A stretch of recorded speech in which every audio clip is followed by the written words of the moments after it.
பிப்ரவரி 25 புதன்கிழமை. பெயர் சொல்லி.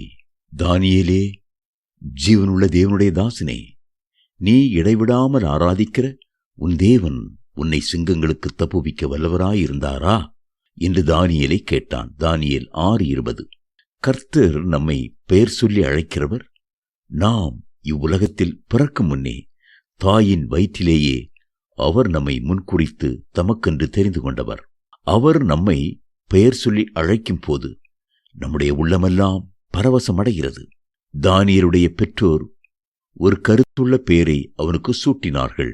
தானியேல் என்ற வார்த்தைக்கு தேவனே என் நியாயாதிபதி என்பது அர்த்தம். அந்த பெயரை கேட்கும் போதெல்லாம் தானியேலுக்குள் ஒரு பயபக்தி ஏற்பட்டிருக்க வேண்டும். என் வாழ்க்கையிலே என்னை நியாயம் விசாரிக்கிற தேவன் ஒருவர் உண்டு, பயபக்தியோடு வாழ வேண்டும் என்ற எண்ணம் தானியேலுக்குள் உருவாகி இருந்திருக்கும். ஆனால் தானியேல் பாபிலோனுக்கு வந்தபோது அவனுக்கு பெல்தேஷாத்சார் என்ற பெயரை சூட்டினார்கள். தானியேல் 1:7. இந்த வார்த்தைக்கு பாகாலே என்னை காப்பாற்றும் என்பது அர்த்தமாகும். ஆனால் அந்த புதிய பெயர் வழக்கத்தில் இல்லாமல் போய்விட்டது. தானியேல் தன் பெயருக்கு ஏற்றபடியே கர்த்தர்தான் நியாயாதிபதியாயிருக்கிறார் என்பதை உணர்ந்து மனுஷருக்கு முன்பாகவும் கர்த்தருக்கு முன்பாகவும் குற்றமற்றவராய் வாழ்ந்தார். அந்த பெயர் அவருக்குள்ளே எப்போதும் ஒரு பரிசுத்தத்தை உண்டாக்கிக் கொண்டே இருந்தது. தரியு ராஜா துயர சத்தமாய், தானியேலே, ஜீவனுள்ள தேவனுடைய தாசனே என்று தானியேலை அழைப்பதை வேதத்தில் வாசிக்கிறோம்.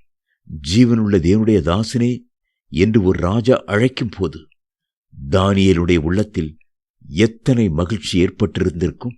உங்களுடைய பெயரை உலகத்தார் கேட்கும்போது நீங்கள் ஜீவனுள்ள தேவனுடைய தாசன் என்பதை உணர்ந்து கொள்ள வேண்டும். நீங்கள் தேவனை இடைவிடாமல் ஆராதிக்கிறவர் என்பதை அவர்கள் தெரிந்து கொள்ள வேண்டும். உங்களுடைய பெயரை வெறுமையாக அழைக்காமல் தேவனுடைய மனிதனாகிய இன்னார் என்று அவர்கள் அழைக்கும் போது அது எத்தனை மேன்மை உள்ளதாயிருக்கும். தானியேலை கர்த்தர் எப்படி அழைத்தார் என்பதை வேதத்தில் பார்க்கும்போது பிரியமான புருஷனாகிய தானியேலே என்று அழைத்ததை பார்க்கிறோம். தானியேல் 10:11.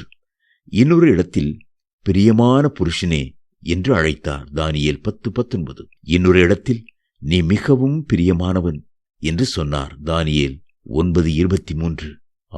அந்த அழைப்பு எத்தனை மேன்மையானது! தெய்வ பிள்ளைகளே, கர்த்தர் உங்களை அன்போடு எனக்கு பிரியமானவனே என்று அழைத்தார்.